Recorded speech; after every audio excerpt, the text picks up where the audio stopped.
Greetings and salutations, folks. I hope everyone is doing well, and welcome to today's bonus upload. Before we jump into it, a couple quick links. As many of you may know, I rely on Patreon, PayPal, channel membership, and the merch to help the channel to continue to grow and go. Links to Patreon, PayPal, and channel membership is in the description below. Merch displayed directly under the video. Also, Dogman, Frightening Encounters, Volume 1 through 3, the audiobook versions. They were written and researched by Tom Lyons, narrated and produced by me, Jeff Nadolny. These audiobooks are available on Audible, Amazon, and iTunes, links to which are also in the description as well. And finally, last but definitely not least, if you'd really like to help support the channel to continue to grow and go, simply subscribe. It does not cost a cent. Click the like button, takes half a second. If you don't want to miss out on any of the informative uploads that I put out daily, click the bell icon, and folks, please leave a comment and share the video. Why? Well, because all of these things, they really do help the channel to continue to grow and go. They definitely do matter, and, well, they're appreciated. With that, I have taken far too much of your time. Let's jump in to today's bonus, shall we? Today's first encounter. I swear on the highest honor I can muster that everything in this experience is true, all true, no matter how badly I wish it was not. There isn't much to do in the rural parts of Pennsylvania, what some call Pennsyltucky. Like most parts of rural America, popular pastimes include drinking oneself into a stupor and driving an uninspected 1983 Ford F-150 double the speed limit down a narrow, rarely maintained road. I, however, occupy myself when I can by hunting. It gets a bad rap as barbaric, cruel practice, but I've always found solace in the forest that is impossible to find in a cramped, too close for comfort atmosphere of the small town. This particular season I was out in early November in the forest of the foothills of the Appalachian, a few miles away from my house in northwest of Harrisburg. It's late fall season, steady flow of foliage tourists, what we call leaf peepers, were beginning to trickle to a stop. Some of the trees were still burning that fiery, bright red orange, but most were beginning to wither, foreshadowing an unusually harsh winter to come. The fall leaves created a curtain of decay which moved like a sandstorm in slow-mo, shrouding and isolating me from my surroundings and crunching softly under every footstep. I paced through the temple of red and gold, alert to the light footsteps, the white-tailed deer. My Winchester .30-06 swayed on my back as I walked. The gun was overkill for a deer, but it doesn't pay to take chances around big game like elk and black bear. This forest was new territory for me, a refreshing change of pace after paved trails and subdivisions began to encircle the hunting grounds of my childhood. As I walked, I began to lighten my guard, losing focus on the wildlife and becoming engrossed in the natural beauty of the area. I became so distracted, peering up at the falling leaves, that I tripped over a tree root snaking through the carpet. I followed it with my eyes to the termination at the base of a massive gnarled oak tree. The trunk was huge, but the tree was squat, blackened with age, and split down the middle, as if an act of God. This story could have ended right then and there, if it wasn't for the smell that wafted up to me as I passed the tree. It wound its way up from the tree's base to a swell in the ground to the raised path I was walking on. Pushed the crisp smell of the forest aside, my first thought was dead animal, which could mean bear in the area, so I circled the tree to take a look. There was no carcass, but the scene at the base of the tree resembled a homicide. Dark, matted clumps of fur dotted the undergrowth. A vicious black fluid led from the forest into a hollow, overshadowing by a titanic root, leading deep into the ground. The entire picture was punctuated by the same rank smell, a thick coppery scent like pennies mixed with death.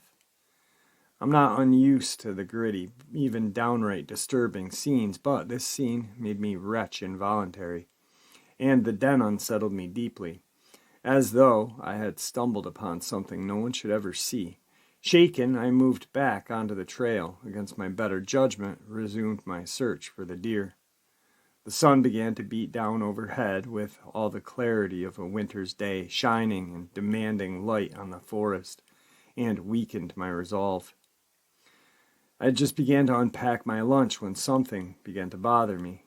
I couldn't put my finger on what it was, but I felt antsy, for a lack of better words, like I shouldn't be sitting around here. Without even knowing it, I began to scan my surroundings, something, anything. I was returning to my lunch when it hit me. The forest was silent. No birds, no insects, nothing. Even the rustle of the trees and the wind had come to an ominous standstill. As the meaning of this rationalization began to sink in, I got to my feet. Two things happened in rapid succession. A sizable branch snapped a few 100 meters away, and an ungodly screech penetrated the November air. I never heard a sound like it before or since.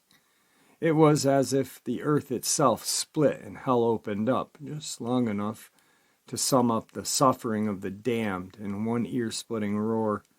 Terrified, I bolted my gun, leaned against a tree, and began to scan the undergrowth. Something big was moving through the forest floor, but I couldn't see what it was, thanks to the curtain of leaves falling around me. I hastily made tracks back in the direction I had come from, forcing myself not to look back. After all, what animal would actively stalk a human without even being provoked? I had lost the sound of the creature and began to loosen up a little when I was hit with a bone-chilling realization. The sounds of the forest had come back behind me, but the trees in front of me were silent as a grave. Whatever I had encountered, probably the same beast that made that mess under the oak tree, had circled back in an attempt to trap me. Truly scared at this point, I scrambled off the path into a rock gully, my back to a damp rock wall. I crawled without taking my eyes off the path into the cave, hoping to hide my hyperventilation and chattering teeth from whatever was stalking me. Only a few minutes had passed when I heard the crunching of the leaves and a deep demonic snorting. It stopped on the path above my hideaway. I held my breath, willing my heart to stop so it could be completely silent. The creature had began to move on when my gun, leaned against a rock, slipped off the slick surface. It clattered to the ground, reverberating louder than an air raid siren in a crisp autumn air. My heart sank as the footsteps made their way down the rocks closer to me. I crawled painfully slow toward my rifle, every muscle in my body tight enough to burst. I stopped to steady myself, my heart breathing, right outside the opening of the cave. It was choked, slavering breathing, unnatural, which inspired visualizations of twisted corruptions of human and beast, a patchwork demon of animal and man. I reached my gun and came to the closest to death I ever had, because as I outreached my hand, so it did. Instead of a smooth shellac of my rifle's stock, my palm met a coarse, ragged fur, caked with mud and attached to a lank, sinewy arm. The beast screamed, and as I shouldered my rifle and fired blindly out of the opening, I caught a glimpse of a yellowed fang and one blood-red eye. The eye that reflected more hatred than an ancient man, hatred that said, "This is my forest. You may have altered it through your presence, corrupted it, but I was here before you, and I will be here after." Human willpower paled in the face of such uncompromising malice, and I shrank back against the rocks, robotically cycling bullets out of the cave. I sat there, dead-eyed, doing this for a long time. Overnight and well into the next morning, over 18 hours of working a bolt and pulling a trigger. By the time I snapped out of my adrenaline-fueled haze, my mouth felt like the desert, and my fingers felt as though they were made out of canvas stretched over dust, shaking. I reached for my water bottle and gulped it down, spilling most of it down my front, praying the beast was long gone. I inched my way out of the cave and ran as fast as my rickety legs would carry me, the 2 odd miles back to my truck, leaving most of my gear there. Nothing pursued me, but the feeling of being hunted remained. I drove back to town at 80 miles an hour on a dirt road, my eyes wide with fear, my hands gripping the wheel with white knuckles. Unable to bear the thought of my secluded home, I spent the night in a motel in town with a bottle of cheap whiskey and every light on in the room. The thought of the creature would not exit my mind. Was it a demon, loosed on the earth by some divine mistake, or just an animal, a cryptid lost to time and the memories of trees? I don't really know, and I really don't want to know. I still can't let it go. The fear eventually subsided, but as I sit at home writing this, I swear, hand to God, that I can hear that howl echo through the trees and across the mountains, telling me that I may never rest, never forget. Just really quick, I narrated that story about 2 years ago, and that story has stuck with me throughout all of the encounters that I've narrated. I've narrated some crazy ones. The one that happened in Delaware last year around this time. The EMT driver that was stalked with his partner. But that story has stuck with me for just a very long time. I don't think it was a demon. I definitely think it was a Dogman, just the way he described it. And very lucky. And, you know, a lot of people, when I first narrated it, were like, oh, 30-06. He was chambering and moving quick, and it didn't happen. Well, you know, I don't know who or what he's into, but it's possible. I mean, I've sat at the shooting range and tried, and, you know, rapidly. I mean, not as fast as a semi-automatic AR-15 or, you know, whatever, but quick enough to deter something from entering a cave. So, I don't know. I just wanted to share that one with you again. In my studio, I have a big filing cabinet with all of the encounters that I've ever narrated, but there's a couple that are right in this desk drawer, and that is one of them. So I just wanted to share that with you guys again. Moving on. Today's second encounter. I was hiking at the Barton Creek Greenbelt like I do most every week. I had decided to go off the trail, which I had done many times before. Except this time I went much deeper into the woods than I had before. I was following the river when I stumbled upon a cave. It was kind of small, and I would have to crawl on my belly to go into it. And since I was alone, I decided to pass on that for the time being. Not long after, I found 2 more caves next to each other. These were much bigger, and I could see support beams not far inside. I approached the larger of the 2 and began to enter, when suddenly I saw a pair of red eyes blink from the darkness. This threw me off. I wasn't expecting to find anything there. I decided to leave whatever was in there alone, but on my way back I passed the cave again. Curiosity took hold of me, and I decided to enter one more time. This time I saw no eyes, so I figured the thing from before had left. I went in further, where I heard shuffling deeper in the cave. I froze. The shuffling seemed to be going away from me. I started to back out when I heard a blood-curdling, inhuman scream from the darkness. I bolted, not knowing what it was or what it would do to me. Today's third encounter. I've always been kind of paranoid, always been afraid of stuff that really isn't that scary. And, well, it may be my personality, but it can also be that I listen to a lot of scary stories. Yeah. This doesn't matter so much, but I wanted to say this so you could understand how observant and how much I react to uncertain things. So now that I told you that, let's get to the experience. It took place in the summer of 2017. Me and my friend were camping at a little lake near her house. Okay, it wasn't that close from her house, maybe a 20-minute walk. And also, you gotta know where she lives in this very wooded area. And the leading way to the camp was a very small dirt path. We had set up our awesome tent, got some snacks and some blankets, and of course our phones. Let's say that we set up our tent at 1700 and we talked and Snapchatted and stuff until 2200. At that time, we realized our phones were close to dying. And as a 13-year-old girl who always needs their phones got in a panic. You see, our stupid asses forgot to take with us our power banks. So we had nothing but cables and an adapter to use. And of course, we had to use our phones. Well, that's what we thought. So we decided to walk the whole way back to her house and charge our phones there.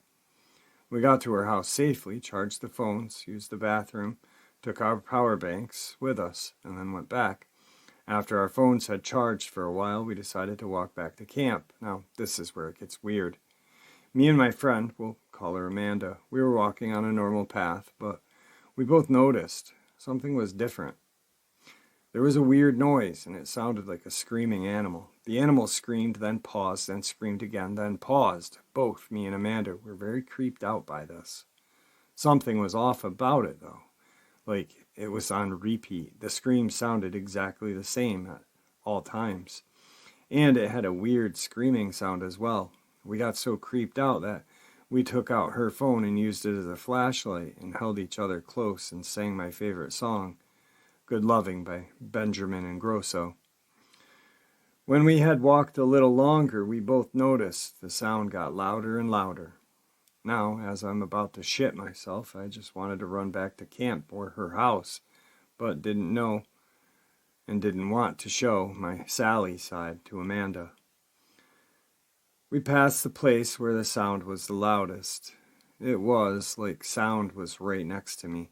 After a while, we were very close to camp, and I noticed she pointed the flashlight to the side of the woods. I yelled, "Don't light into that woods." She lit it up in front of us. I got satisfied, but I noticed she was very uneasy. We got back to the tent, and as soon as we set foot into it, it was like someone was grabbing my back. I looked back and nothing. We sat inside. I noticed Amanda was a little uneasy, and she told me what was bothering her. This is exactly how she told it to me. You see, when I lit up into the woods, I saw something. I saw two eyes. It was like when you take a picture at someone with a flash and their pupils become red. That's how it was. Also, the creature was like 4 meters tall, and it looked like it was moving slowly towards us. As soon as I yelled at her, the creature ran away. Even I heard the running sounds, but before she told me this, I didn't think much of it.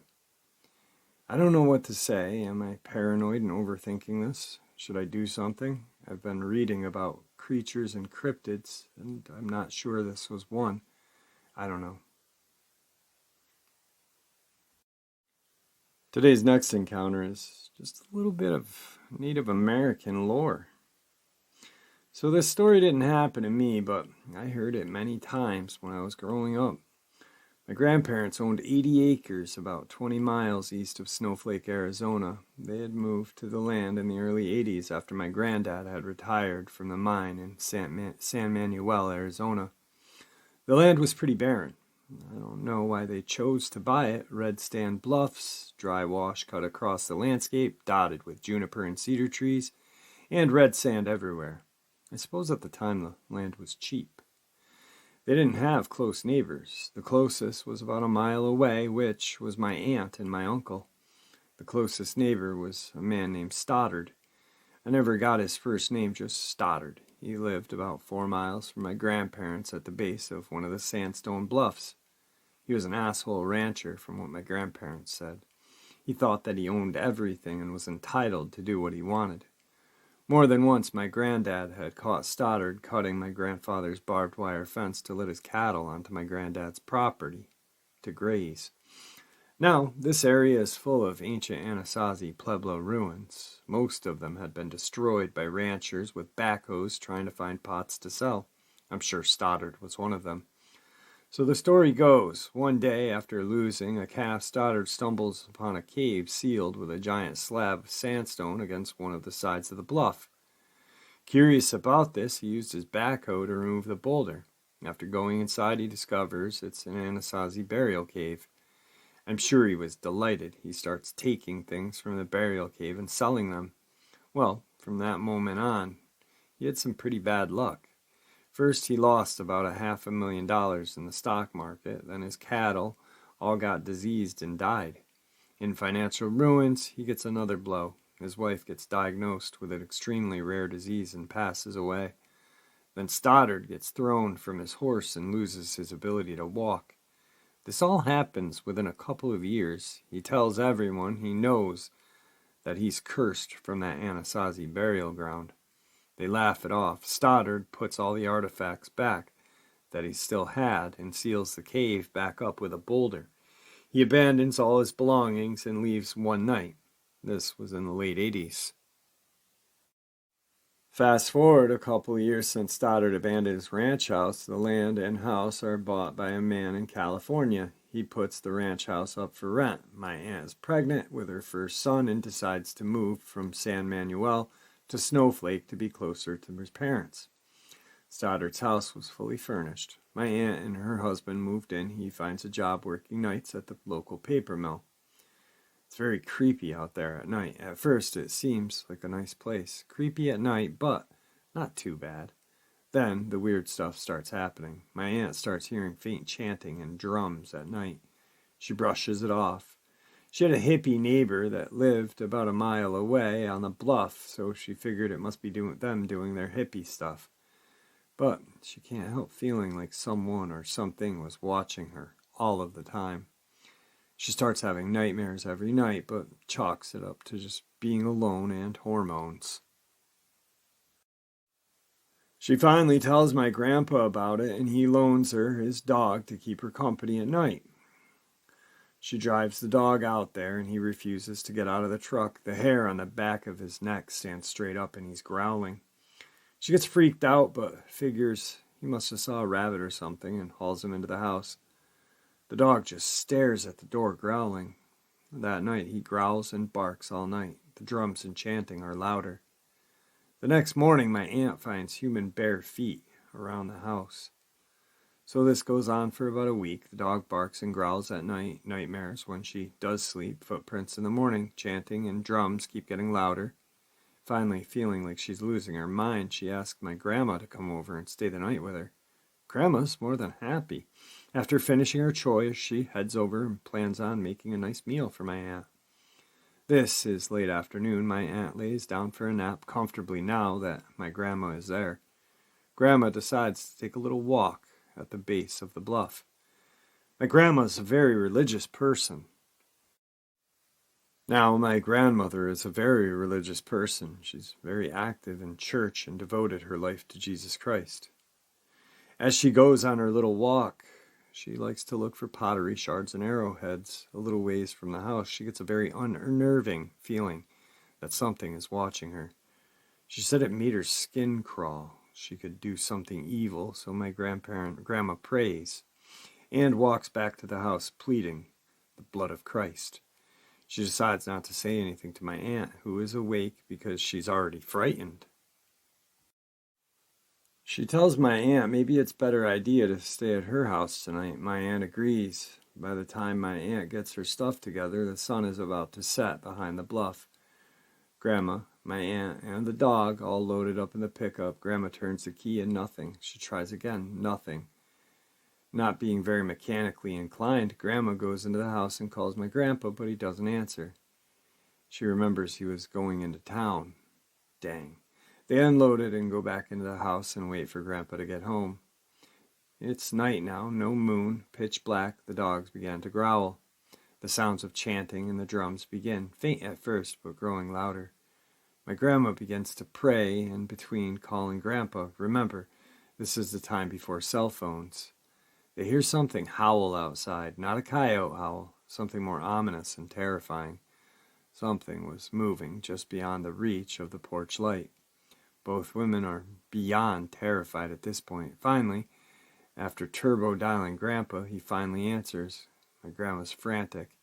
Alvin, something's outside of the house. Get here now. For what seems like hours, they wait for Grandpa's truck to come over the hill. Finally, they see the headlights. Before Grandpa flies into the driveway, something runs across the road in front of him. The headlights illuminate the animal. Grandpa jumps out of the truck yelling for the women to get the hell in. He unloads a couple of shots in the general vicinity of the animal. They haul ass down the dirt road towards their house. My aunt, against the better judgment, looks back and sees red eyes watching them. The next day, my grandpa and my uncle head over to the house. Grandpa verified that all around the house there were bare footprints in the sand, along with a very large canine tracks. Needless to say, my aunt and grandma never went back to that house. My aunt won't even talk about it. I made the mistake of staying up late one night and listening to the adults talk. My aunt moved in with my grandparents. My grandma swears that she would have seen those red eyes at night stalking the edge of property. As far as I know, other people have tried living at Stoddard's house but leave within a month or so. The whole area, I believe, is cursed. I've always hated going out there. It's a very oppressive feeling of evil, even to my grandparents. Today's final encounter.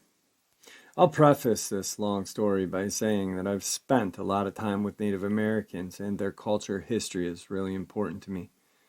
My dad grew up on the border near the Res in Alaska and was adopted by a family of the Inuit.